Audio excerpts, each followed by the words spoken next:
No one dared to make a move against the Zorgons, as they slaughtered the Ilarians by the thousands, except for the humans of the starship Odyssey, who opened fire on the alien murderers without hesitation.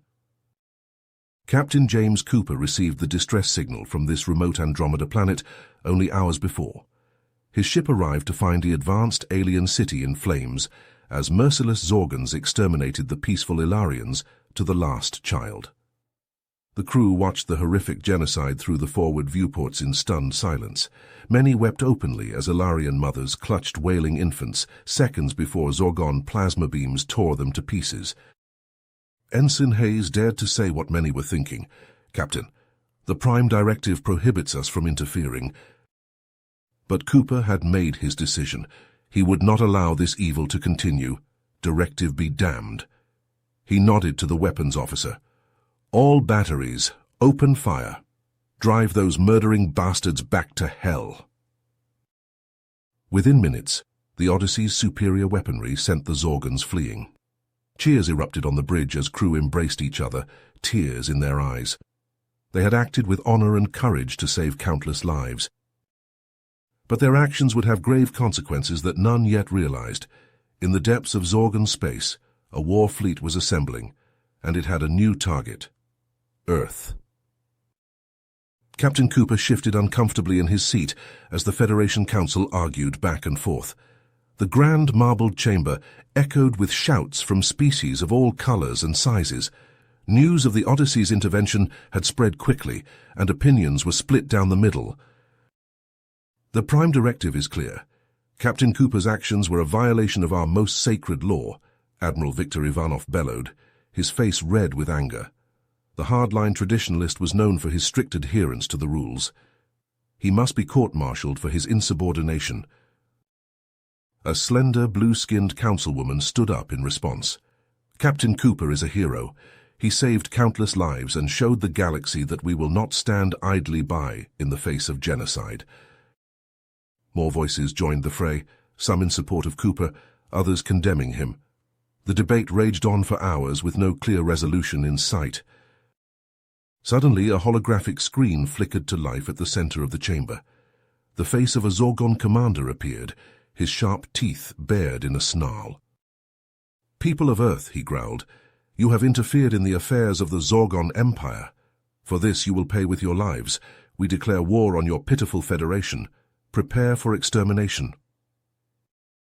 The screen went dark, leaving the chamber in stunned silence. Then chaos erupted once more. "We must strike first," shouted a hawkish councilman. "We cannot wait for the Zorgons to attack us." "No, we must seek a diplomatic solution," argued another. "War will only lead to more bloodshed." As the council members bickered, a figure emerged from the shadows. He was tall and lean, with pale skin and piercing eyes. "I may have a solution," he said, his voice smooth and confident. All eyes turned to the stranger. "Who are you?" demanded Admiral Ivanov. "My name is Zoran," the man replied, "and I am a defector from the Zorgon Empire. I have information that can help you defeat them."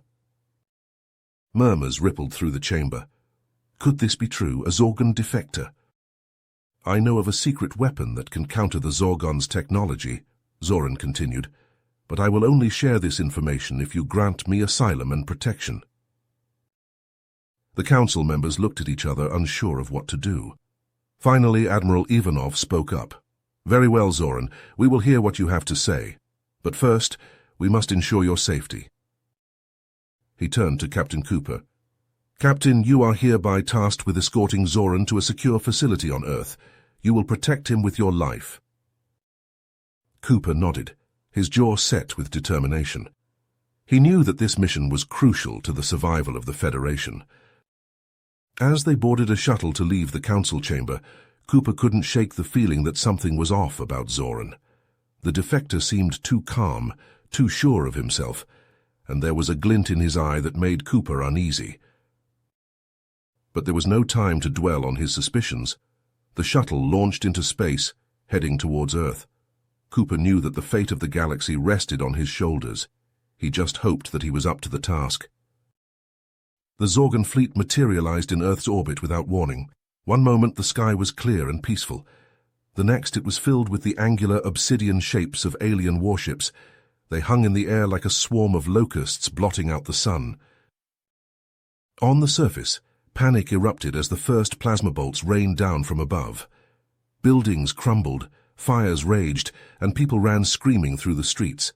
The Federation's defenses, caught completely off guard, crumpled like tissue paper before the onslaught. Cooper watched the destruction unfold on the view screen of the Odyssey, his heart sinking with every new explosion. They had been light years away, engaging Zorgon forces on the fringes of Federation space, when the distress call came in. By the time they arrived, it was already too late. "And we have to do something," Cooper said, his voice tight with anger and desperation. "We can't just sit here and watch our home burn." "What can we do?" asked Lieutenant Zara Mikhailova, the ship's tactical officer. "There are too many of them. We'll be blown out of the sky before we can even get close." Cooper slammed his fist on the armrest of his chair. "I'm not going to let those bastards win. Not after everything we've been through." He turned to Commander Jack Reeves, his best friend and first officer. "Jack, I have an idea. It's a long shot, but it might just work."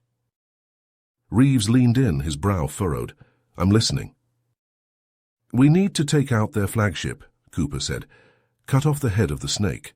If we can disable their weapons systems, it might buy us enough time to evacuate as many people as possible."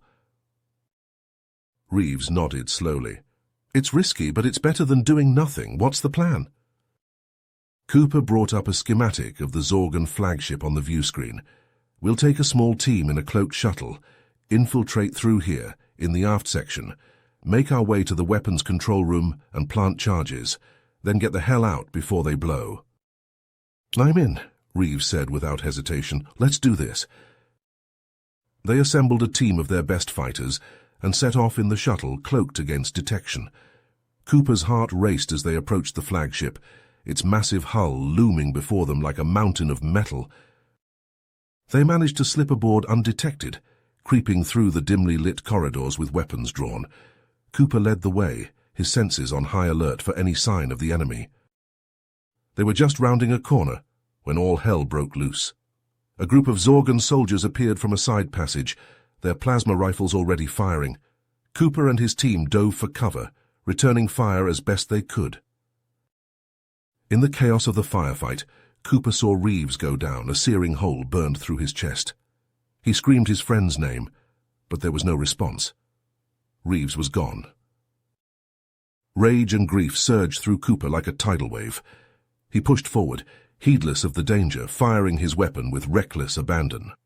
The rest of the team followed, caught up in his desperate charge. Somehow, miraculously, they made it to the weapons control room. They planted the charges and fought their way back to the shuttle, leaving a trail of Zorgon bodies in their wake. As they sped away from the flagship, Cooper watched in grim satisfaction as a series of explosions ripped through its hull. The mighty vessel listed to one side, belching flames and debris. But even as the Odyssey crew celebrated their victory, Cooper felt hollow inside. The image of Reeves's lifeless body was seared into his mind, a wound that would never fully heal. In the days that followed, Cooper threw himself into the fight with a newfound intensity. He pushed his crew harder than ever before, taking on riskier and riskier missions. Some whispered that he had a death wish, that losing Reeves had unhinged him, but Cooper didn't care. All that mattered was making the Zorgons pay. Back on Earth, in a top-secret facility hidden deep underground, Zoran worked feverishly on his secret weapon. The device was taking shape, a marvel of advanced technology that he claimed would turn the tide of the war. But Admiral Ivanov was growing increasingly suspicious of the Zorgon defector. Something about his story didn't add up. Why would he turn against his own people? What was he really after? Ivanov started digging, using his vast network of contacts and informants to uncover the truth. And what he found shocked him to his core. Zoran was no defector at all. He was a double agent, sent by the Zorgons to infiltrate the Federation and sabotage their war effort from within. The secret weapon was a Trojan horse designed to fail at the crucial moment and leave Earth defenseless. Ivanov knew he had to act fast. He gathered a team of his most trusted officers and set out to confront Zoran. But when they arrived at the secret facility, they found it empty. Zoran was gone, and so was the weapon. Air-cold dread settled over Ivanov as he realized the implications. Zoran had played them all for fools, and now with the Federation's last hope in the hands of the enemy, the end was surely near. But even as despair threatened to overwhelm him, Ivanov knew he couldn't give up. He had to find a way to stop Zoran, to warn Cooper and the others before it was too late. The fate of the galaxy hung in the balance, and failure was not an option. The Zorgan prisoner thrashed against his restraints as Cooper entered the interrogation room. The creature was a hulking mass of muscle and armor, with razor-sharp claws and teeth that could tear through steel. But Cooper wasn't intimidated. He had faced down worse in his time as a starship captain. "I'll make this simple," Cooper said, leaning in close. "You tell us what we want to know, and we'll make sure you're treated fairly. Resist, and, well..." He let the implication hang in the air. The Zorgan glared at him with hate-filled eyes but remained silent. Cooper signaled to his security chief, Lieutenant Nora Patel. She stepped forward, a gleaming neural probe in her hand. "Last chance," Cooper said. "What are your leaders planning?" The Zorgon hissed, then spoke in a guttural tone. "You pathetic humans, you think you can stop us? We will crush you like insects beneath our feet." Cooper nodded to Patel. She jammed the probe into the base of the Zorgon's skull, and the creature howled in pain. Images flashed across the screen on the wall. Zorgon war councils, invasion plans, slave labor camps filled with human captives. Cooper felt his blood run cold as the true scope of the Zorgan's ambitions became clear.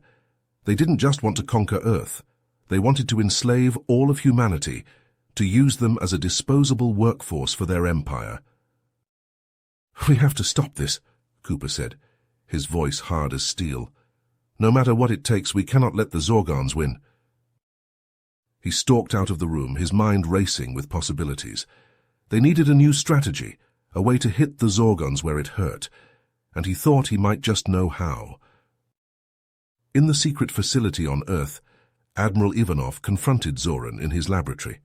The Zorgan defector had been working non-stop on his supposed secret weapon, but Ivanov's suspicions had only grown with each passing day. "I know what you really are," Ivanov said, his hand hovering over his sidearm. "A double agent sent to sabotage us from within." Zoran looked up from his work, a slight smile on his face. "Very astute, Admiral, but not quite the whole truth." He tapped a command into his console, and a hidden door slid open in the wall. Inside was a room filled with Zorgon technology, weapons, communication devices, even a small spacecraft. "I am a member of the Zorgon resistance," Zoran said. "We have been fighting against the Emperor's tyranny for decades, seeking to restore our people to a path of peace." Ivanov's eyes narrowed. "And your secret weapon?" "Care means to that end," Zoran replied. "A computer virus designed to infiltrate the Zorgan command network and disable their ships and weapons.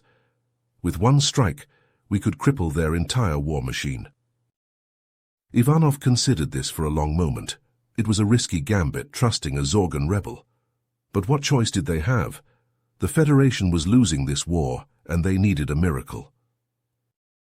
"Show me," Ivanov said at last, "and then we will discuss how to proceed." They worked through the night, poring over schematics and running simulations. It was a daring plan, one that could easily backfire if anything went wrong, but it was also their best shot at ending this war once and for all. On the front lines, the battle raged on. The Odyssey shuddered under the impact of Zorgan plasma fire, its shields barely holding. On the bridge, Cooper gripped the armrests of his chair, his knuckles white. "Hard to port," he shouted. "Fire all batteries." The ship swerved and unleashed a barrage of quantum torpedoes, tearing through the enemy formation. But there were too many of them, an endless swarm of Zorgon fighters and battle cruisers. Consoles exploded in showers of sparks, and crew members cried out as they were flung across the deck. Cooper knew they couldn't take much more of this. The Odyssey was tough, but even she had her limits. "Sir," Lieutenant Mikhailova called out, "incoming transmission from Admiral Ivanov. He says they have a plan." Cooper listened as Ivanov outlined the scheme he and Zoran had concocted. It was audacious, even by Cooper's standards, but it might just be crazy enough to work. "All right," Cooper said. "Let's do this, but I'm going to need every ship we've got to buy us some time." He opened a channel to the rest of the fleet, his voice ringing out across the void. "This is Captain James Cooper of the Odyssey. I know we're hurting. I know we're outnumbered. But today we have a chance to end this war once and for all." He took a deep breath, steeling himself for what was to come. "All ships form up on me. We're going to punch a hole straight through the Zorgon line and give the Admiral his shot, and if we don't make it out—" He swallowed hard. "It's been an honor serving with each and every one of you." As the fleet formed up around the Odyssey, Cooper felt a sense of grim determination settle over him. One way or another, this ended today.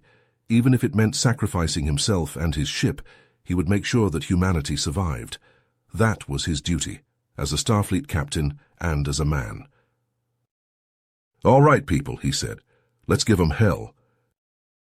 The formation surged forward, quantum torpedoes and plasma beams filling the void as they clashed with the Zorgon armada in a titanic battle for the fate of the galaxy. Explosions bloomed like fiery flowers, and ships on both sides were torn apart in the maelstrom. At the center of it all, the Odyssey pushed through, its hull scorched and battered but still unbroken. Cooper gripped the arms of his chair, his eyes fixed on the view screen as they closed in on the Zorgon flagship. "Ready the viral payload," he ordered, "and prepare to go to warp on my mark." But as they approached, the flagship unleashed a barrage of fire unlike anything they had seen before. The Odyssey shook like a leaf in a hurricane, consoles exploding and crew members crying out as they were hurled to the deck. Cooper knew they wouldn't make it. The ship was coming apart around him, and the flagship was still out of range. There was only one thing left to do. He hit the intercom. "All hands, this is the captain. Abandon ship. I repeat, all hands abandon ship." He watched on the view screen as escape pods jettisoned from the stricken vessel, carrying his crew to safety, but he remained in his chair, his hand hovering over the warp control. "Computer," he said, his voice calm despite the chaos around him, "set a collision course for the Zorgon flagship. Maximum warp." As the computer chirped its acknowledgement, Cooper closed his eyes. He thought of his crew, of the brave men and women he had served with for so long. He thought of Earth, the green and blue jewel he called home, and he thought of the countless lives that would be saved by his sacrifice. "Forgive me," he whispered, and then he hit the button. The Odyssey leaped forward, the warp engines screaming as they propelled the ship towards its final destination. On the flagship's bridge, Zorgon officers looked up in horror as the Federation vessel appeared on their view screen, growing larger by the second. They tried to evade, but it was too late. The Odyssey slammed into the flagship's hull at a sizable fraction of light speed, the impact releasing an energy blast that outshone the sun. The flagship crumpled like tin foil, secondary explosions rippling through its structure as it tore itself apart. And at the heart of the inferno, the Odyssey vanished in a blaze of light, taking Captain James Cooper with it to a hero's grave. But even as the Federation fleet watched in stunned silence, a new hope rose from the ashes of their fallen comrade's sacrifice. For on every Zorgon ship, on every conquered world, Zoran's virus was spreading like wildfire. One by one, the Zorgon war machine ground to a halt, their ships drifting powerless and their weapons falling silent. Confusion turned to panic, and panic to despair, as the Zorgon forces realized the scale of their defeat. And on Earth, Admiral Ivanov and Zoran watched with a mix of triumph and sorrow as the tide of the war turned at last. They had won, but the cost had been high. So many brave souls had given their lives to see this day. As the first hesitant cheers began to rise from the watching crowds, Ivanov turned to Zoran. "It's over," he said softly. "We've won." Zoran nodded, his eyes distant. "Yes, but the real work is just beginning. We must forge a new path, one of peace and understanding between our peoples. Only then will their sacrifices have meaning." Ivanov clasped the Zorgon rebel's shoulder. "Then let us begin. For Captain Cooper and for all the others who fought so bravely. Let us build a galaxy worthy of their memory." And as the sun rose over a war-torn Earth, a new era dawned. One of hope, of healing, and of the indomitable spirit of all those who had dared to stand against the darkness, no matter the cost. The Odyssey shuddered and groaned as Zorgon plasma fire slammed into its battered hull. Consoles erupted in showers of sparks, and the acrid smell of smoke filled the bridge. Captain Cooper gripped the armrests of his chair, his jaw clenched tight. He knew what he had to do. "All hands, this is the captain," he announced over the ship-wide intercom. "Abandon ship, I repeat, all hands abandon ship." The bridge crew looked at him in shock. Lieutenant Mikhailova shook her head. "Sir, we can't just leave you here." Cooper met her gaze, his eyes hard. "That's an order, Lieutenant. Get to the escape pods, now!" Reluctantly, the crew filed out, casting glances back at their captain. Cooper watched them go, a lump in his throat. They were good people, every last one of them. He wished he could tell them how proud he was to have served with them. But there was no time for sentiment. He turned back to the view screen where the Zorgon flagship loomed like a monstrous beast. Its weapons were still firing, tearing through the Federation fleet like tissue paper. Cooper's hands flew over the controls, plotting a new course. The Odyssey groaned as it turned, its engines straining. He pushed the throttle to maximum, feeling the deck plates vibrate beneath his feet. "Computer, set collision course with the Zorgon flagship," he ordered. "Ramming speed." The computer chirped an acknowledgement, and the Odyssey surged forward.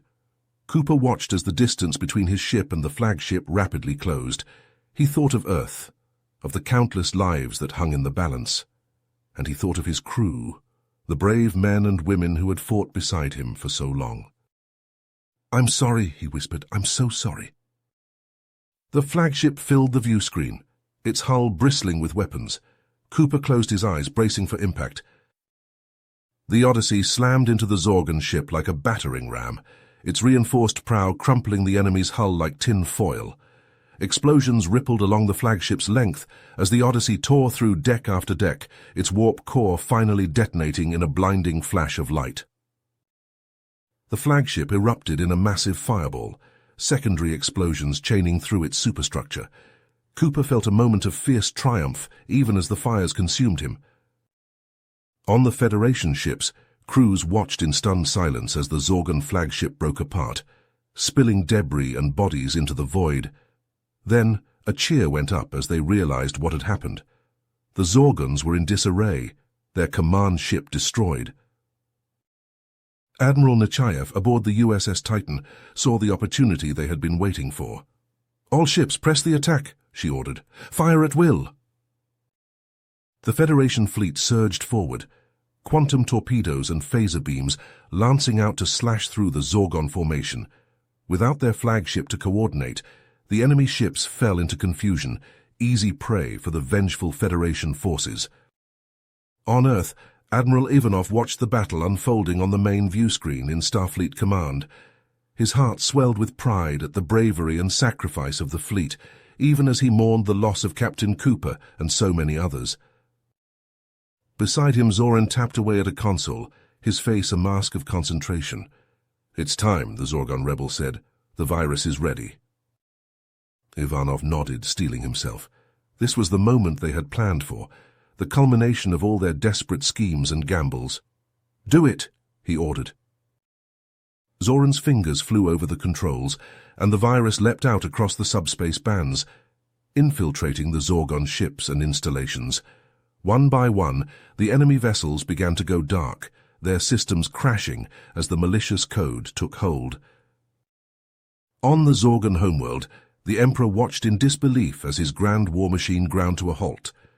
Panic swept through the command center, officers shouting frantic orders that went unheeded. The doors to the Emperor's chamber burst open, and a group of armed rebels stormed in. At their head was Zoran, a blaster clutched in his hand. "It's over, Your Majesty," Zoran declared. "Your reign of terror ends today." The Emperor snarled, reaching for his own weapon, but he was too slow. Zoran fired, the blaster bolt catching the Zorgan ruler square in the chest. He slumped back on his throne, eyes wide with shock and fury. Zoran turned to his fellow rebels, a grim smile on his face. "The Empire is ours," he said. "Let's make sure this never happens again."